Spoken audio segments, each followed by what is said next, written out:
লা তাকনাতু মির রাহমাতিল্লাহ, আমার রহমত থেকে নৈরাশ হইও না। তুমি মাপ চাইতে দেরি হবে, আমি আল্লাহ মুহূর্তের মধ্যেই তোমার জীবনের সব গুনাহগুলা মাফ করে দিব। এবার এই লোকটার চোখ দিয়ে টপটপ করে পানি পড়ে। আমার আল্লাহ লোকটাকে মাফ করে দিলেন। মুসা পয়গম্বর বলেন, আল্লাহ এখন বুঝে আসছে, আয় আল্লাহ এই লোকটা যে নেককার এটা এখন বুঝে আসছে। এরে আল্লাহর গোলাম, সেই মুসা পয়গম্বরের জামানার একজন লোক ছিল, তার নাম কিফিল। একটা জওয়ান যুবক ছিল, তার নাম ছিল কিফিল। নাম কি বলেন? কাফালাম, কিফিল। এই লোকটা সমাজের এত কোনো খারাপ কাজ নাই, চুরি ডাকাতি জিনা থেকে নিয়ে সব খারাপ কাজের সাথে এই লোকটা জড়িত। সমাজের মধ্যে একটা খারাপ লোক হিসাবে প্রচারিত। এই লোকটার ব্যাপারে বলে দেওয়া হয়েছে। সমাজের বড় বড় মসজিদের কমিটি সবাই ডেকে সবাইকে বলে দিলেন, এই কিফিল যদি মারা যায় এই কিফিলের কাফন দাফন হবে না। তার ইয়ামুতু জালিলান, তার লাশটাকে নির্লজ্জের মতো বিহায়ার মতো তার লাশটাকে জঙ্গলে নিয়ে ফেলে দেওয়া হবে, তার কাফন দাফনের ব্যবস্থা করা হবে না। এই কথা যখন বললেন, কিফিলও জানে কিফিলের জীবনের সব অনেক বড় বড় খারাপ, অনেক বড় বড় গুনার কাজ করলেন।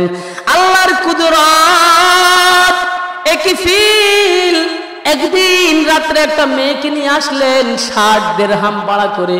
উর্দু একটা কিতাবের মধ্যে ঘটনাটা লিখছে, খুব মনোযোগের সাথে শুনেন। এই কিফিলকে আমার আল্লাহ কেমনে মাফ করে দিলেন।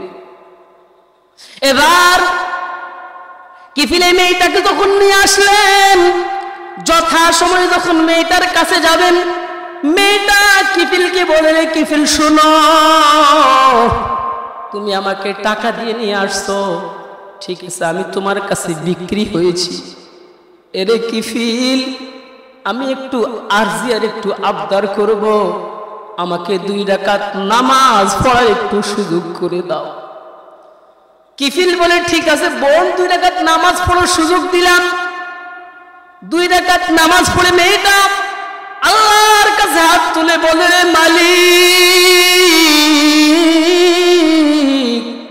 এই কলবের মালিক একমাত্র আপনি আল্লাহ।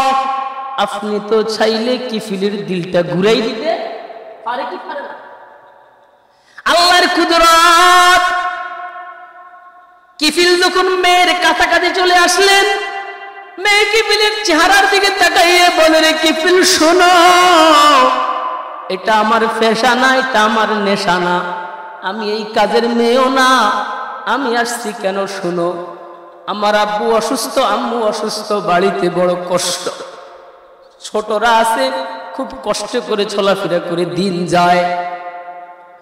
কিফিল এই মেয়েটার দিকে তাকাইয়া বলে, বোন বুঝেছি আমি বড় খারাপ একজন মানুষ, যেই 60 দিরহাম দিয়ে তোমাকে নিয়ে আসলাম, এই 60 দিরহাম আমাকে দেওয়া লাগবে না, এইগুলো নিয়ে তুমি চলে যাও, আমার কোনো আপত্তি নাই বোন, তুমি চলে যাও, আমি তোমাকে দিয়ে দিলাম।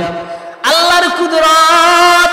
उर्दू किताबें घटना लिखे। किफिल बोले, मैं कितना खराब इंसान हो, मैं कितना कुत्ता इंसान हो, मेरे दिल क्यों ऐसा हो गया, मैं क्यों गुनाह से ऑफिस नहीं आता है, मैं क्यों गुनाह से फिरता नहीं है। अल्लाह तो कुरान में बोला, अल्लाह तो कुरान में क्या बोला, अल्लाह ने बोल दिया, फफिरु इलल्लाह, अल्लाह के पास, अल्लाह की तरफ जाओ। हाँ, अल्लाह तो ऐसा ही बोला, मैं क्यों ऐसा हो गया। किफिल अपनी आप को ऐसा बात कर रहा है, মানে এটা উর্দু কিতাবের ঘটনা। কিফিল এইভাবেই বললেন। এবার আল্লাহর বান্দা কিফিল মেয়েটাকে বলে, 60 দিরহাম নিয়ে চলে যাও, কোনো সমস্যা নাই। আল্লাহর কুদরত। এর নবীর উম্মতের দল, ও মুরব্বী বাবা, ও যুবক ভাই, খুব গভীরভাবে মনোযোগ দিয়ে শুনেন। এইবার কিফিলের দিলের মালিক আল্লাহ দিল ঘুরাই দিলেন।